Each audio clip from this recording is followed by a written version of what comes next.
Buenas tardes y buenos días, estimados oyentes. El tema que les voy a presentar hoy está relacionado en cómo empieza una nueva religión y me voy a basar en unos textos de la página de BahaiTeachings.org.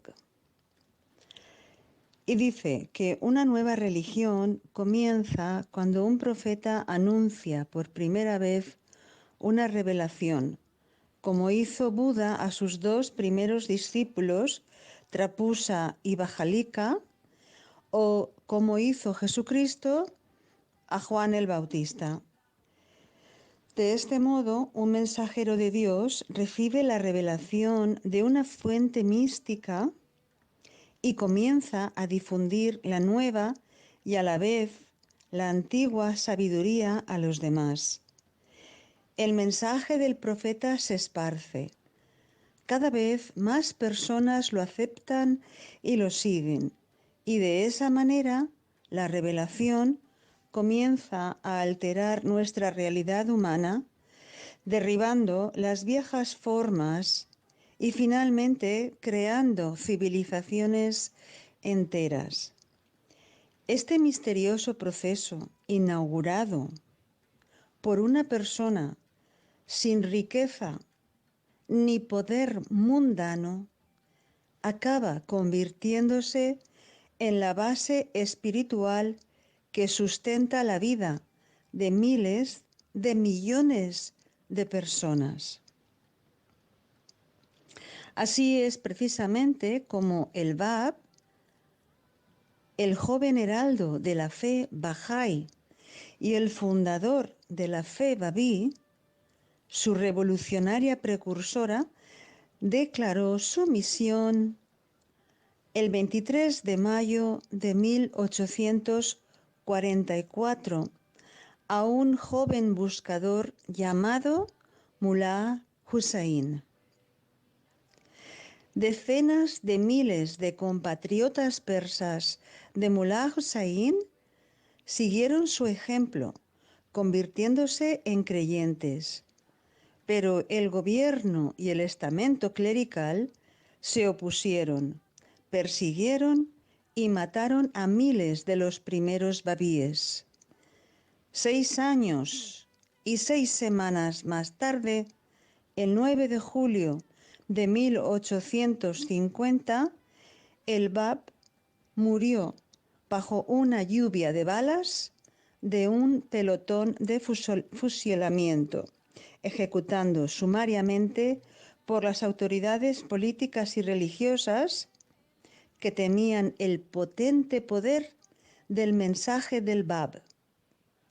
El asombroso y rápido crecimiento de su nueva fe y la sacrificada devoción demostrada por decenas de miles de sus seguidores fue algo muy fuerte para estos gobernantes políticos. El Bab es un título que significa la puerta. Abrió el camino a la revelación de Bahá'u'lláh y, según creen los bahá'ís, al establecimiento definitivo de la unidad de la humanidad. Entonces, ¿quién era el Bab y por qué?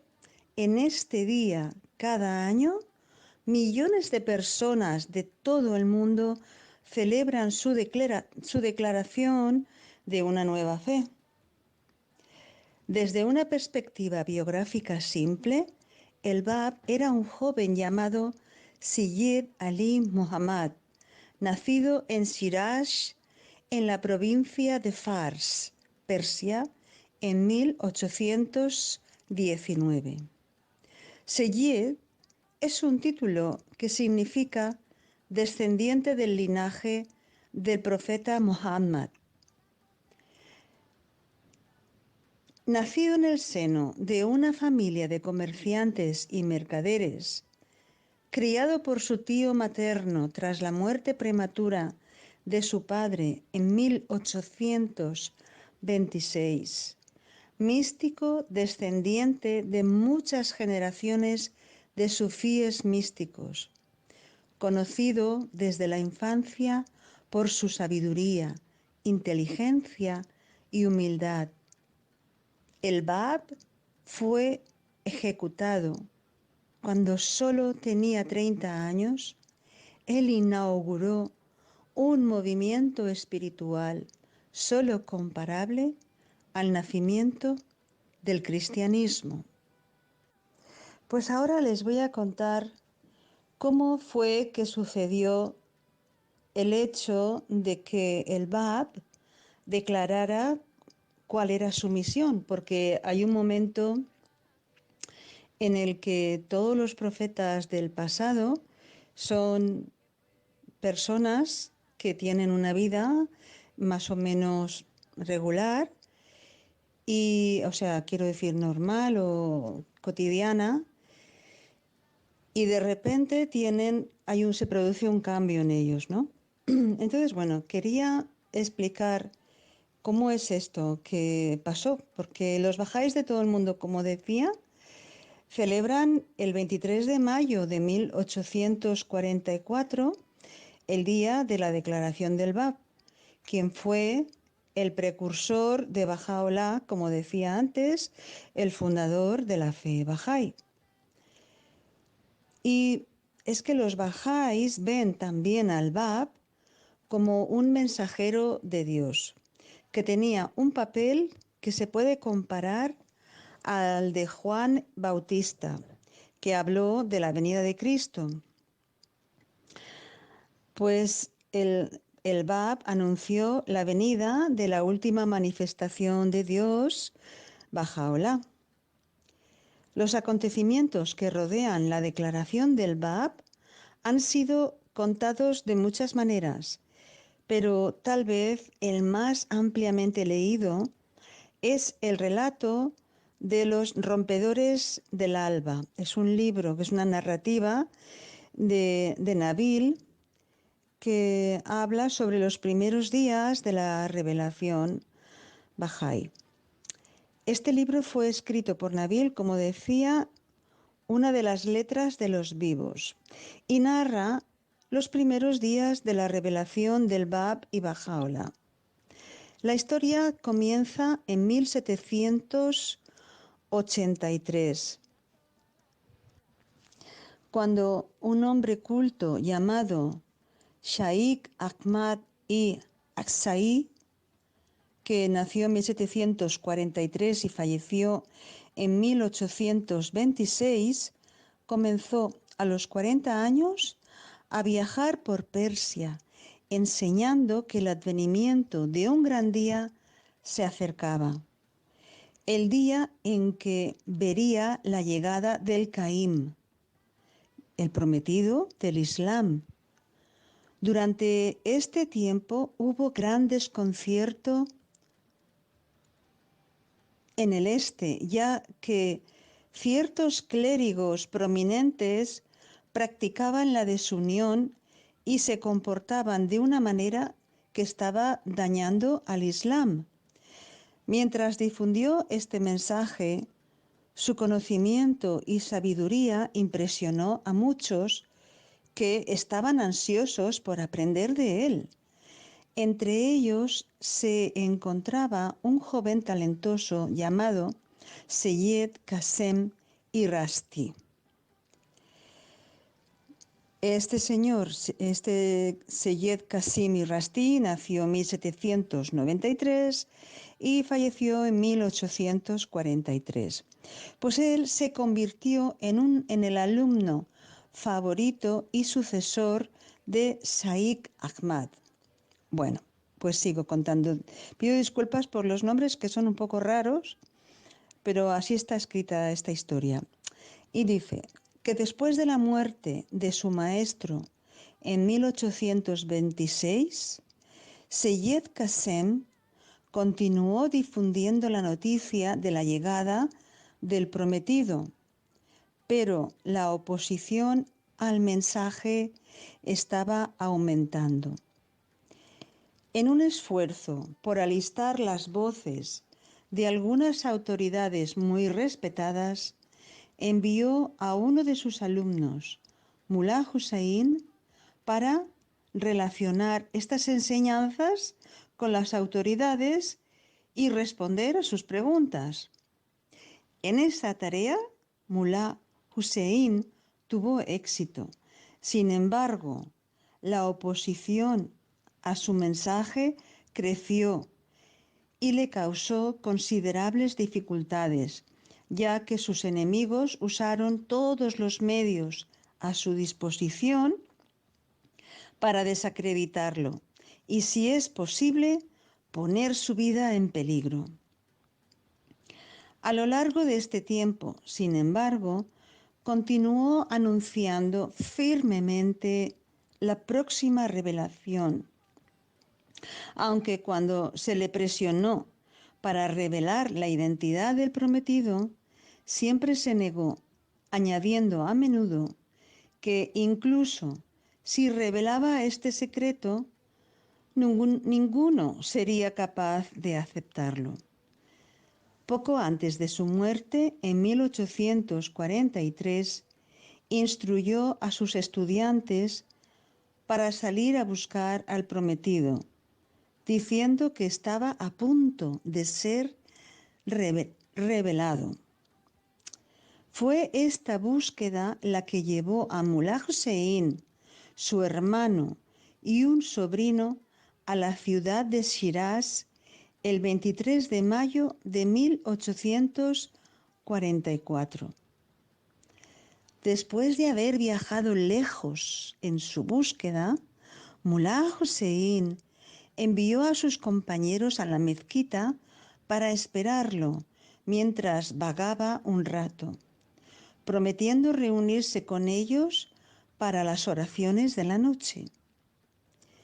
Mientras caminaba fuera de las puertas de la ciudad, unas horas antes de la puesta del sol, fue recibido inesperadamente por un joven. Mullah Hussein pensó que este hombre debe ser un discípulo de Seyyed Qasim, que había oído hablar de su llegada a Shiraz y había venido a darle la bienvenida. Aún así, la forma en que se saludan fue asombrosa. Describió las expresiones de afecto y bondad amorosa, así como la forma gentil y convincente en que el joven el Bab le habló. Acompañó al joven hasta su casa, donde se sirvió el té y se iniciaron los preparativos para la oración de la noche. Mullah Hussein relata luego los asombrosos acontecimientos que siguieron. Abrumado con sus actos de extrema bondad, me levanté para partir. Se acerca la hora de la oración de la noche, me atreví a observar. He prometido a mis amigos unirme a ellos a esa hora en la mezquita. Con extrema cortesía y calma, él respondió: seguro que debes haber condicionado la hora de tu regreso a la voluntad y el placer de Dios. Parece que su voluntad ha decretado lo contrario. No necesitas tener miedo de haber roto tu promesa. Su dignidad y seguridad de sí mismo me silenciaron. Renové mis abluciones y me preparé para la oración. Él también se preparó a mi lado y rezó. Fue alrededor de una hora después de la puesta del sol cuando mi joven anfitrión comenzó a conversar conmigo, a quien después de Seyyed Qasim me preguntó: considera a usted como su sucesor y su líder? En la hora de su muerte respondí: nuestro maestro difunto nos exhortó insistentemente a abandonar nuestros hogares, a dispersarnos por todas partes en busca del amado prometido. En consecuencia, he viajado a Persia. He surgido para cumplir su voluntad y todavía estoy comprometido en mi búsqueda. ¿Y su maestro? Preguntó además. ¿Le ha dado alguna indicación detallada sobre las características distintivas de los Caim? Sí, respondí. Es de linaje puro, es de ascendencia ilustre y de la semilla de Fátima. En cuanto a su edad, tiene más de 20 y menos de 30. Está dotado de conocimiento innato. Es de altura media. Se abstiene de fumar y está libre de deficiencia corporal.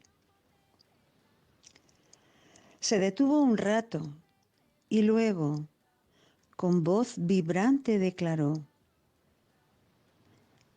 He aquí, todas estas señales se manifiestan en mí.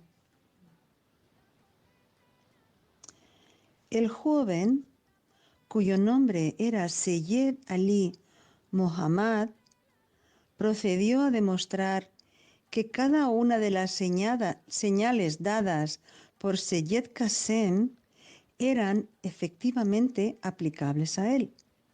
Sin embargo, Mullah Hossein no estaba seguro. Había preparado 2 pruebas para cualquiera que afirmara ser el prometido y decidió colocarlas ante el Seyyed Ali Muhammad para probar el asunto de una manera u otra. Y estas pruebas fueron las siguientes. La primera prueba fue producir un tratado en profundidad, o sea, un comentario detallado sobre las señales ocultas de Shaikh Ahmad y Seyyed Kasem. El segundo fue desentrañar los misterios del Surá de José, de Yusuf. Este es un capítulo del Corán. Sin embargo, él solo pronunció la primera prueba, el Bab, al-Bab. Mullah Hussein relató lo siguiente. Yo había pedido previamente a Seyyed Kasem en privado que escribiera un comentario sobre ese mismo surá, al que se negó diciendo: esto está de verdad más allá de mí. Él, ese gran uno que viene después de mí, lo revelará para ti. Ese comentario será uno de los testimonios más pesados, más importantes de su verdad y una de las pruebas más claras de la elevación de su posición. Así que Mullah Hussein le pidió a su anfitrión que comentara sobre el tratado que había escrito. El resultado de esa petición solo le sorprendió aún más. Él cumplió mi deseo. Abrió el libro, echó un vistazo a ciertos pasajes, lo cerró y comenzó a dirigirse a mí. En pocos minutos había desentrañado todos sus misterios y resuelto todos sus problemas con su vigor y encanto. Teniendo a toda mi satisfacción cumplida en tan poco tiempo la tarea que yo esperaba que él realizara, Aún encima, además, me explicó más ciertas verdades que no podían encontrarse ni en los dichos reportados de los imanes de la fe, ni en los escritos de Shaikh Ahmad y Seyed Qasim. Estas verdades que nunca antes había escuchado parecían estar dotadas de refrescante vividez y poder. Entonces procedió a decir: ahora es el momento de revelar el comentario sobre el surá de Yusuf. Tomó su pluma y con increíble rapidez reveló todo el surá de Mulk, el primer capítulo de su comentario sobre el surá de Yusuf. Mullah Hussein describió que el Bab no se detuvo ni una vez hasta que se completó todo el surá de Mulk. Finalmente, cuando pidió permiso para partir, contó lo siguiente: esta noche, declaró el Bab, esta misma hora, en los días venideros, se celebrará como uno de los festivales más grandes y significativos. Da gracias a Dios por haberte ayudado gentilmente a alcanzar el deseo de tu corazón y por haberse cogido del vino sellado de su palabra. Desde ese día en adelante, Seyed Ali Muhammad se refirió a sí mismo como el Bab, la puerta, y Mullah Hussein se convirtió en su primer discípulo. Aunque el Bab era de hecho el prometido predicho por el Shaikh Ahmad y Seyed Qasim, enseñó que él no era más que el heraldo de otro mensajero, Baha'u'llah, que aparecería muy pronto después de él y cuyo poder de su revelación superaría con creces cualquier enviado previamente por Dios. El día en que el Bab declaró su misión es ahora, como él había prometido. Es un día celebrado por los bahá'ís de todo el mundo como uno de los festivales más grandes y significativos. Pues esta es la historia que se lee en el libro de los rompedores del alba, escrito por Nabil. También quería contarles un poco más detalladamente de qué se trata esto de la fe Bahá'í. Como les decía, ¿no? El 1844, que es lo que hemos leído antes, el Bab declaró su misión a Mullah Hussein porque lo estaba buscando.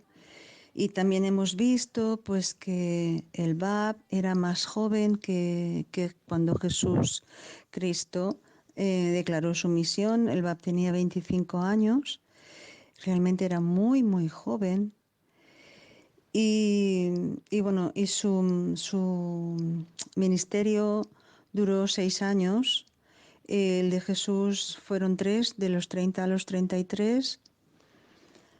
Pero bueno, pues también ambos, pues los poderes políticos de ese momento y religiosos de los dos momentos de la historia, pues se sintieron muy abrumados por el mensaje que ellos estaban manifestando, y se sintieron pues como que en peligro, ¿no? Entonces decidieron deshacerse tanto del Bab que Al-Bab fue fusilado por un pelotón de 750 soldados y Jesucristo fue crucificado.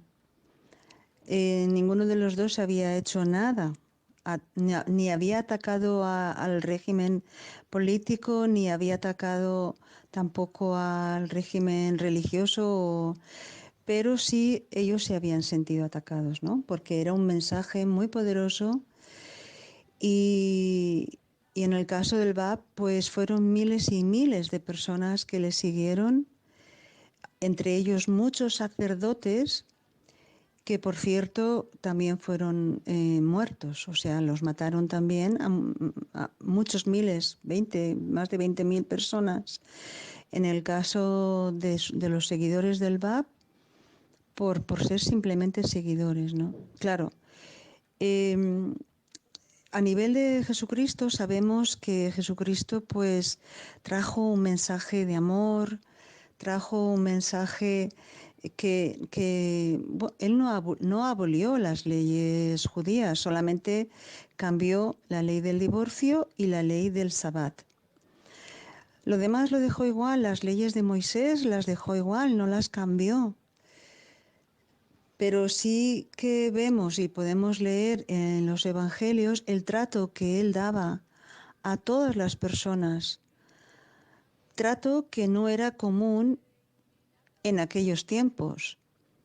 Él hablaba con las mujeres, se relacionaba con los enfermos, con los niños.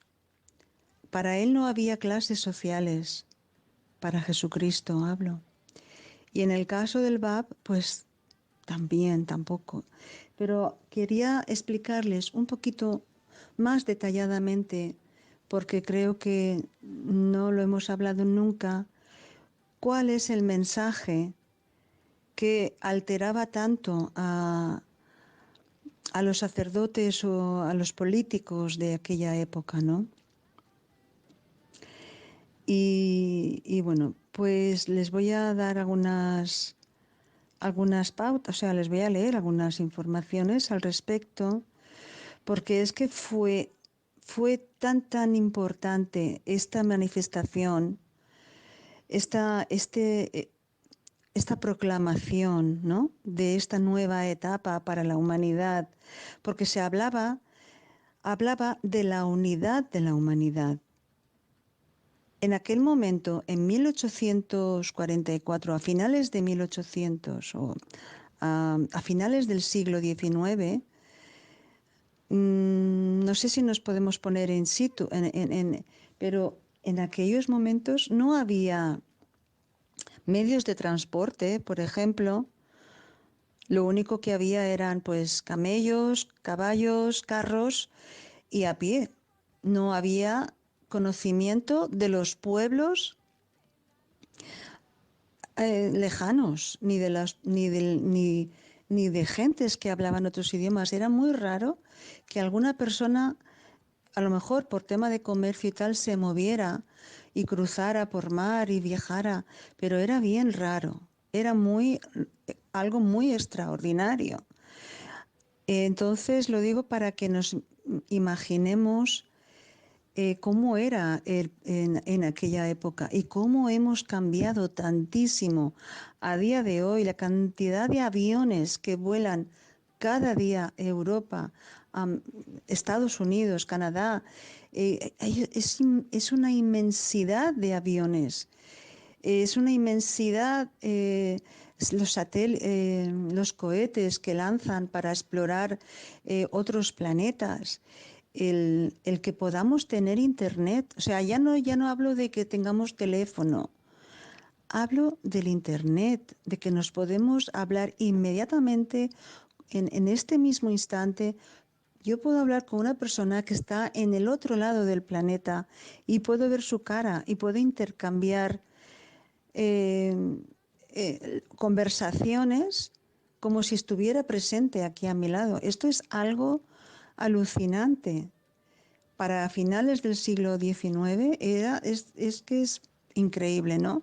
En 100 y poco años, cómo ha cambiado toda la estructura tecnológica y cómo han cambiado también las sociedades y cómo nos desenvolvemos. Entonces, bueno, en ese momento ya se hablaba de la unidad de la humanidad, cuando era imposible de imaginar. Ya digo que no se sabía quiénes vivían en los pueblos un poco más para allá, ¿no? Y si se sabía era para luchar y para pelear y para, eh, para tratar de obtener algo del otro pueblo, pero o para el comercio también, ¿no? En fin, pues entonces esto era una de las cosas que no gustaba mucho. Y entonces, no solamente, entonces, claro, ¿qué significa esto de la unidad, de la humanidad? Porque significa que las razas, los diferentes colores de la gente, no indican que haya personas de más o mejor o menos categoría, que las personas que tienen diferente clase social son todas iguales. Y eso Jesucristo ya lo dijo también, pero no sé hasta qué punto se entendió, porque vemos que las clases sociales existen, ¿no? Y se hablaba de que esto de las naciones, esta división que hay entre pueblos, naciones y razas, va a desaparecer, va a ser abolida. Y desde luego que esta noticia se extendió rápidamente como un fuego espiritual. Esta era la atracción magnética del Bab, que estaba no solamente basada en los nuevos principios y escritos, sino que él también tenía una bondad, una compasión y una intensidad espiritual que irradiaba, conquistando los corazones de miles de personas. Y es que gentes de todas clases, ricas y pobres, instruidas e ignorantes, respondían ardientemente a sus enseñanzas. Todas estas personas se convirtieron en babís. Pero es que la misión del Bab, y así lo decía él a todos sus seguidores, era preparar el camino para el fundador de una religión mundial universal y unificadora. Él estaba introduciendo la figura de Baha'u'lláh, el profeta y fundador de la fe Bahá'í. Baha'u'lláh declaró su misión 19 años después, que fue ya en 1863. Es decir, que pasaron unos años, no tantos, pero fueron 19 años. Así que pues les sigo contando que la humanidad ha pasado por diferentes etapas en la historia. Cada edad o etapa ha tenido un objetivo que cumplir. Y estos objetivos han sido como capítulos de un mismo libro que nos han ido preparando para que ese deseo de paz, armonía y unidad se vaya instalando en nuestros corazones. Esto es increíble, no sé ustedes qué opinan, pero ¿quién no quiere tener un presente y un futuro tan esperanzador? ¿Quién no quiere que haya paz, armonía y unidad en el mundo? Está claro que a día de hoy esto no lo podemos ver, o sea, ni de lejos se dibuja esto en el horizonte. Todavía vemos que hay tanta división, tanta conflicto, tanta controversia, pero este es el futuro al que camina la humanidad, así se ha dicho, ¿no? Lo dijo Baha'u'lláh. ¿Y por qué, aunque no lo vemos, esto no es más que es un proceso? Necesitamos pasar este proceso. ¿Y cómo se pasa este proceso de guerras, conflictos y separación? Pues se pasa de una forma revisando lo que está pasando, puliéndonos, cambiando nuestras actitudes y nuestras acciones, renovando, cambiando, eliminando aquello que no nos sirve o que nos aleja de ese bienestar y de esa unidad, de esa armonía y de esa paz que tanto necesitamos. Les voy a explicar también qué cosas decía Bahá'u'lláh que son necesarias para que podamos llegar a nuestro anhelo de armonía y paz que estoy contando, porque claro, si digo vamos a revisar, pero ¿qué es lo que vamos a revisar? Nuestras actitudes y nuestras acciones, vale, bien, pero ¿en base a qué? ¿En dónde se enfocan estas acciones y estas actitudes para que puedan ser, para que se puedan producir cambios, para que podamos eliminar lo que nos sirve? Pues esto es lo que Bahá'u'lláh decía, porque como he dicho ya también, todas las enseñanzas bahá'ís giran en torno de la unidad de la humanidad. Una de las cosas que Bahá'u'lláh nos ha dejado es, dicho y escrito, es que sois los frutos de un solo árbol y las hojas de una misma rama. Por lo tanto, trataos unos a otros con el mayor amor y armonía, con amistad y compañerismo. Ante la vista de Dios, no existe diferencia de raza, entre vosotros. No, más bien, todos son siervos de Dios y todos están sumergidos en el océano de su unicidad. Esto lo dice Abdul Bahá. Ni una sola alma está privada. Por el contrario, todos son receptores de las bondades de Dios. Toda criatura humana tiene una porción de sus dones y una parte de las efulgencias de su realidad. Dios es bondadoso con todos. Todos somos sus criaturas. Ninguna otra escritura contiene tal amplitud y universalidad de expresión. Ninguna otra enseñanza proclama este inequívoco principio de la solidaridad de la humanidad. Aquí vemos que Él nos considera a todos por igual y esa misma debería ser nuestra actitud hacia nuestro prójimo, sin importar su procedencia, su color o su credo. Vemos que esto es uno de los principios que nos pueden llevar y que nos van a llevar a esa unidad de la humanidad, que seamos solidarios unos con otros y que nos tratemos todos por igual. Otra cosa que nos dice es que la religión debe causar amor, afecto y alegría. La religión debería unir a todos los corazones y también debería hacer que las guerras y las disputas se desvanezcan de la faz de la tierra, dando nacimiento a la espiritualidad, confiriendo vida y luz a cada corazón. Si la religión se convierte en causa de aversión, de odio y de división, sería mejor no tener ninguna, y apartarse de semejante religión sería un acto verdaderamente religioso, pues está claro que el propósito de un remedio es curar.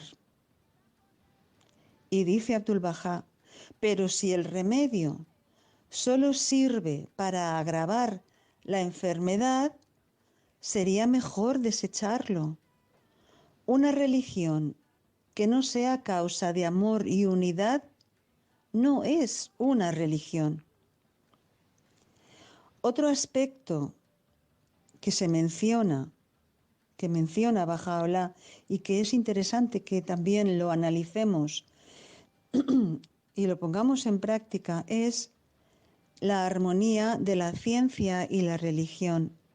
Es decir, siendo que ambos son el fundamento de las civilizaciones, Es por esto que necesitamos reflexionar qué significa, ¿no? Armonía y la verdad científica. Es decir, la verdad científica y la verdad espiritual funcionan como uno de los principios centrales de la fe Bahá'í. Para los Bahá'ís, la ciencia y la religión juntas constituyen una gran verdad. Dios ha dotado al hombre con inteligencia y raciocinio, mediante los cuales se le pide determinar la verdad de las cuestiones y proposiciones. Si las creencias y opiniones religiosas son contrarias a las normas de la ciencia, entonces son meras supersticiones e imaginaciones, pues la antítesis del conocimiento es la ignorancia y su hija, la superstición. Incuestionablemente debe haber acuerdo entre la verdadera religión y la ciencia. Si una cuestión es contraria a la razón, la fe y creencia, entonces es imposible. No se puede creer en algo que es contrario a la razón y la fe. Esto es otro tema que necesitamos ver cómo lo estamos aplicando en nuestras vidas. Por lo tanto, cuán importante es que desarrollemos al máximo nuestras capacidades intelectuales y también espirituales. Abdul-Bahá nos dice al respecto: sabed que a la vista de Dios, la mejor de todas las maneras de adorarle es educando a los niños e instruyéndolos en todas las perfecciones de la humanidad. Y añade que no puede imaginarse una acción más noble que esta. Como lo vemos, son unas cuantas cositas que tenemos que aplicar a nuestras vidas para llegar a la unidad de la humanidad. Pero bueno, yo creo que hasta ahora son lógicos, ¿verdad?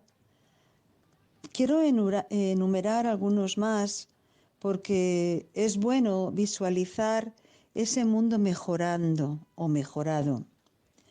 Son muchos, pero no los voy a enumerar todos, porque tenemos que Bahá'u'lláh continuamente exhorta al hombre a liberarse a sí mismo de las supersticiones y tradiciones del pasado y a convertirse en un investigador de la realidad.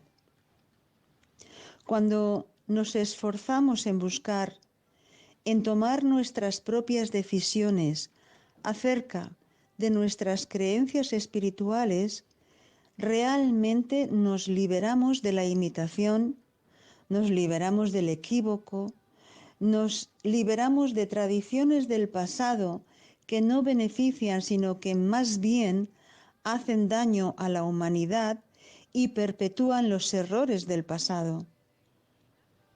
Más importante es, además, que nos liberemos de la prisión del prejuicio, el cual en muchas ocasiones hemos heredado de nuestras tradiciones, de nuestras culturas y de nuestra crianza.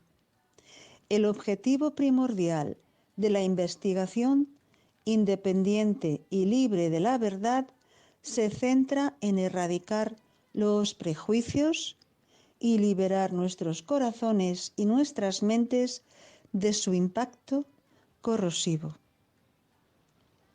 Las enseñanzas bahá'ís, como he dicho, proclaman la unidad de la humanidad y la unidad del mundo mismo. En última instancia, los bahá'ís creen que el mundo trascenderá las fronteras entre las naciones, razas y etnias y se unirá, y que las distinciones y barreras entre las gentes caerán, que las viejas divisiones, este y oeste, norte y sur, occidente y oriente, primero, segundo, tercer mundo, países desarrollados y países en vías de desarrollo desaparecerán. Viviremos como uno, como ciudadanos del mundo, como habitantes de nuestro hermoso y unido planeta. Así que los escritos bahá'ís comparan este periodo de la historia de la humanidad con la edad adulta del individuo. El mundo de la humanidad es una raza, la superficie de la Tierra un lugar de residencia, y estas barreras raciales y fronteras políticas imaginarias no tienen derecho ni fundamento.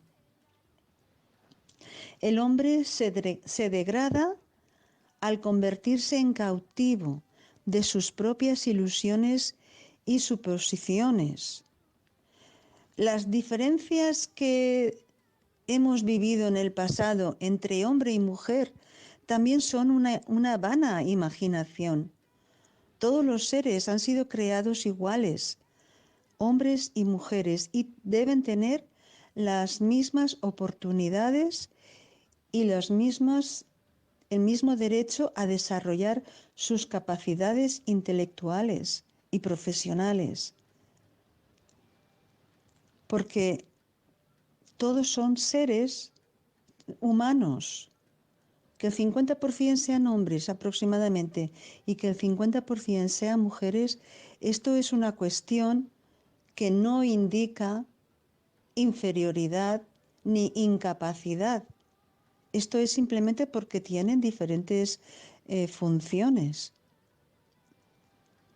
Así que, bueno, pues esto es también un principio que necesitamos también revisarlo y ver si esto lo tenemos claro en nuestras vidas y en nuestras relaciones. Así que, como estaba diciendo,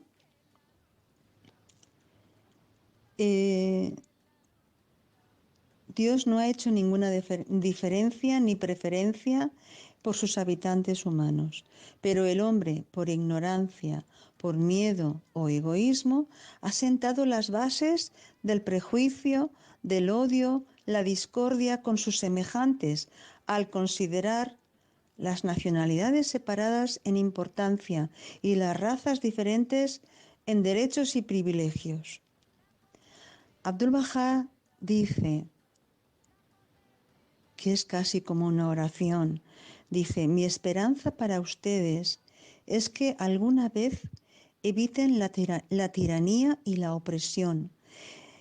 Desea que trabajemos sin cesar hasta que reine la justicia en todos los países. En otra ocasión se dice que las acciones y no las palabras sean vuestro adorno. Esto lo dice Baha'u'lláh. Y también Baha'u'lláh dice: la tierra es un solo país y la humanidad sus ciudadanos. Pues estos son algunos de los principios fundamentales bahá'ís que empezaron en 1844 con la declaración del Bab que hemos empezado contando y que evidentemente exigen una reestructuración completa de las prioridades de la humanidad. Una reestructuración que pase de lo material a lo espiritual, de lo exclusivo a lo inclusivo y de la división a la unidad. Las enseñanzas bahá'ís piden justicia, pero también piden misericordia y bondad. Esa bondad y preocupación por los demás se centra alrededor del ideal bahá'í de la unidad de la humanidad y de amor por cada ser humano. Pues esto es lo que quería contarles hoy, señores, estimados oyentes, porque estamos celebrando, se está celebrando la declaración del BAP y proporcionó los medios y el mensaje para que esto pueda ser un hecho en un futuro, pero está también en nuestras manos. ¿Qué vamos a hacer nosotros para que esa visión ideal de un mundo unido, armonioso y en paz pueda ser una realidad? No es algo que van a hacer los gobernantes, lo tenemos que hacer todos los ciudadanos del planeta. Así que pues aquí lo dejamos por hoy, estimados oyentes, confiando que esto les haya llevado a algún tipo de reflexión y de meditación y que haya sido un poco útil, aunque sea. Y pues me despido de ustedes para que podamos dar paso a otras secciones y deseándoles una feliz semana llena de amor, de armonía y que nuestras relaciones se mejoren y cada día un poquito más. Pues hasta la próxima.